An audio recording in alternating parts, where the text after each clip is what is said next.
Hello friends, you are welcome in our YouTube channel M Base Educator. आज हम लोग Roman संख्याओं को कॉन्सेप्ट को समझने वाले हैं, तो चलिए शुरू करते हैं।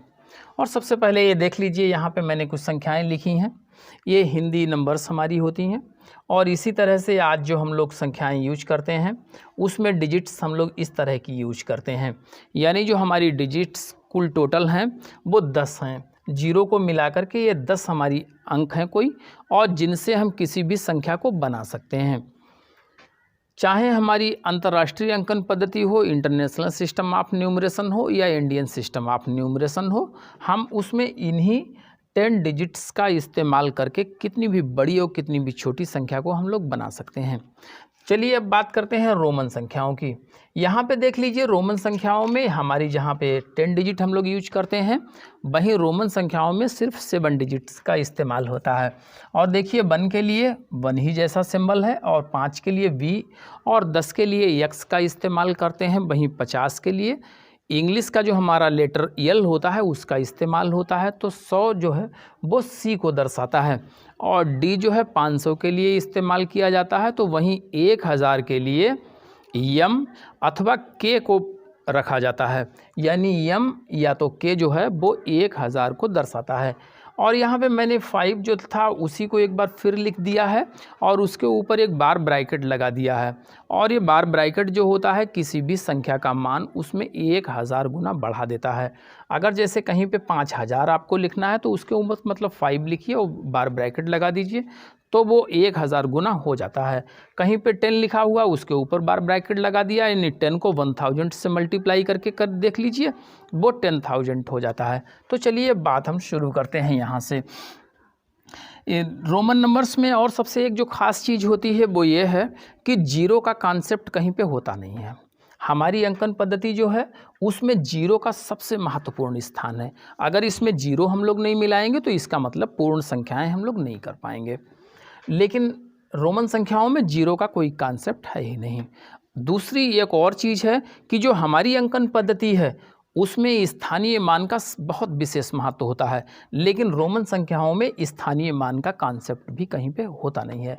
जैसे कि देख लीजिए, अगर हमारे पास में एक कोई संख्या लिखी है, जैसे सपोज दैट यहाँ पे हमने 5 लिखा था, तो इसकी वैल्यू कितनी है 5 ही लिखा है, उसका स्थानीय मान भी 5 ही है।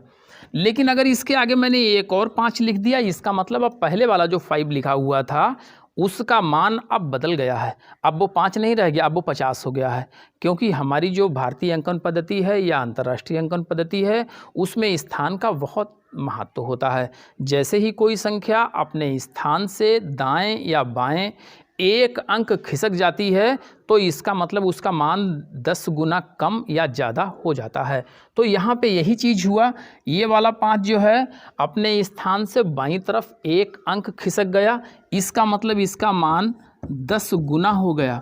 और इसको 10 से आप अगर मल्टीप्लाई करके देखेंगे तो इस वाले 5 का स्थानीय मान 50 है, और उसमें जो यूनिट लिखी है 5 उसको अगर जोड़ देंगे तो ये 55 हो जाएगा। ये स्थानीय मान की वजह से इस 5 का मान 50 हो गया। लेकिन अब ज़रा रोमन नंबर में देखिए, हमने अगर कहीं पे 10 लिखना था तो यहाँ पे x लिख देते हैं और कहते हैं ये 10 हो गया।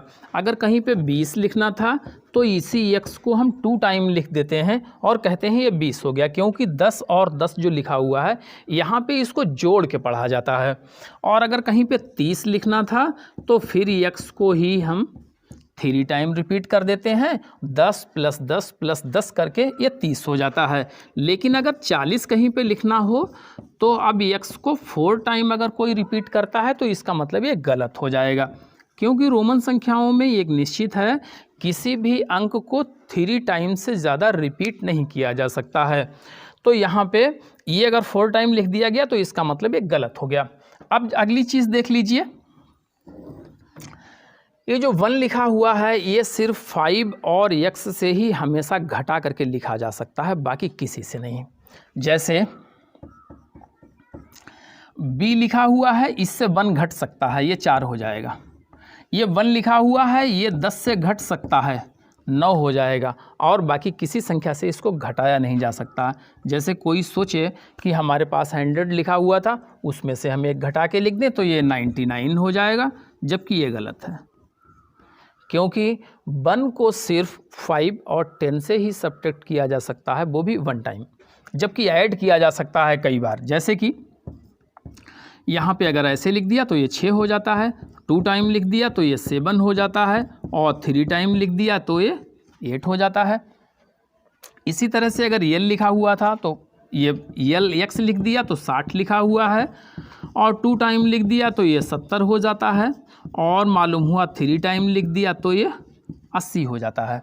लेकिन ये घटाने की जब बात आती है 1 की, तो b और x से सिर्फ एक बार घटाया जा सकता है। इसी तरह से अब ज़रा 10 को देखिए, 10 को सिर्फ यल और सी से घटाया जा सकता है, बाकी किसी से नहीं, और वो भी सिर्फ एक बार ही घटाया जा सकता है।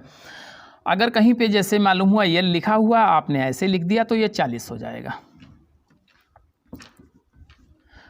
देखिए घट गया है। और कहीं पे अगर सी लिखा हुआ था, ऐसे लिख दिया तो इसका मतलब ये 90 हो जाएगा। ठीक है, अब इसी तरह से जो सी लिखा हुआ है आपका, इसको सिर्फ डी और एम से ही घटाया जा सकता है, बाकी किसी से इसको घटाया नहीं जा सकता है। जैसे डी लिखा हुआ था, इसकी तरफ आपने सी लिख दिया तो इसका मतलब ये 400 हो गया। इसी तरह से अगर एम लिखा हुआ था, इसकी तरफ आपने सी लिख दिया तो ये आपका 900 हो गया। अब ज़रा देख लीजिए, यहाँ पे हमने कहीं x के इधर लिखा हुआ है तो ऐसे कर दिया, लेकिन यहाँ पे देखिए x इधर लिखा हुआ तो जोड़ के लिख दिया। तो इसका भी एक रूल ये होता है कि अगर जब कभी भी कोई छोटी संख्या बड़ी संख्या के बाईं तरफ होती है, तो हमेशा छोटी संख्या बड़ी संख्या से घटा के ही पढ़ी जाती है। जैसे हमने यहाँ पे लिखा था, देखिए 5 के बाईं तरफ हमने छोटी संख्या 1 लिख दी, तो इसका मतलब 5 से 1 को घटा के पढ़ा जाएगा। यहाँ पे लिखा हुआ था 10 और उसके बाईं तरफ लिख दिया 1, इसका मतलब 1 10 से घट जाएगा और यहाँ पे 9 पढ़ेंगे आप। लेकिन अगर छोटी संख्या दाहिनी तरफ लिखी हुई है किसी बड़ी संख्या के, तो उसको ऐड करके पढ़ा जाता है हमेशा। जैसे देखिए 5 लिखा हुआ, 5 के दाहिनी तरफ मैंने 1 लिख दिया तो इसको 6 कहेंगे। इधर इसी तरह से देखिए यल के आगे हमने अगर x लिख दिया तो इसको 60 कहेंगे। तो इसका मतलब जब छोटी संख्या दाहिनी तरफ लिखी है तो जोड़ के पढ़ी जाएगी, बाईं तरफ लिखी है तो उसको हम लोग घटा के पढ़ेंगे। और किसी भी जब बड़ी संख्या को अगर आपको फॉर्म करना हो, लिखना हो, तो उसके ऊपर आपको बार ब्रैकेट का इस्तेमाल करना पड़ता है। ये उस संख्या को 1000 गुना बढ़ा देता है। जैसे कि अगर कोई ये चाहता है कि भाई हमें तो अब लिखना है 10,000, तो 10 लिखना आपको मालूम है, इसके ऊपर आप बार ब्रैकेट लगा दीजिए। तो 10 को अगर आप 1000 से मल्टीप्लाई करके देख लीजिए तो ये कितना हो जाता है, तो इसका मतलब ये आपका 10,000 हो जाएगा। ये बार ब्रैकेट इसीलिए है कि किसी भी संख्या को वो 1000 गुना बढ़ा देगी। तो इस तरह से हमने ये संख्याएं लिखी हैं। अब कुछ एग्जांपल्स ऐसे लिख करके चलिए देख भी लीजिए कि जैसे कि मालूम हुआ 1113 आपको लिखना है, तो भाई कैसे लिखेंगे, तो यम आपने लिख ली और सी लिख दिया तो इसका मतलब ये 1100 हो गया। अब 13 लिखने के लिए 10 लिखा और 3 टाइम जो है 1 को रिपीट कर दिया तो आपका 1113 ये हो जाता है। या कहीं आपने जैसे कि 1999 आपको लिखना था तो ऐसे लिखना है, तो जैसे ही आप यम लिखेंगे तो इसका मतलब 1000 तो हो गया। अब 900 लिखने के लिए देखिए आपके पास क्या होता है, सी और यम होता है, तो इसका मतलब ये 1900 हो गया। अब 99 लिखने के लिए आप क्या करते हैं, देखिए एक बार यहाँ पे हमने जो लिखा हुआ था ये गलत तरीके से लिखा हुआ था, इसका मतलब ऐसे आप लिख ही नहीं सकते हो। तो 99 लिखने के लिए सबसे पहले क्या करते हो, 90 लिखते हो, तो ये 90 हो गया। अब 90 में 9 और ऐड कर दीजिए, यानी ये 99 हो गया। अब यम हो गया देखिए 1000 प्लस सी एम हो गया है 900, सी देखिए सी के पहले x लिखिए तो ये हो गया 90 और ये हो गया है 9, तो इसको जब ऐड करके आप लिखेंगे तो हो जाएगा 1999 और इस तरह से ये संख्या आपकी पूरी हो जाती है। तो आज का जो रोमन संख्याओं का कॉन्सेप्ट था इस तरह से मैंने आपको एक्सप्लेन किया है। उम्मीद है कि आप लोगों को समझ में भी आया होगा, और अगर मन में कोई क्वेश्चन है तो आप कमेंट बॉक्स में कमेंट करके पूछ भी सकते हैं। और आप लोगों को आज का हमारा ये प्रयास कैसा लगा, अगर अच्छा लगा है तो प्लीज़ हमारे चैनल को लाइक करें, सब्सक्राइब करें और अपने दोस्तों के साथ में शेयर करना भी बिल्कुल ना भूलें। Thanks for watching video.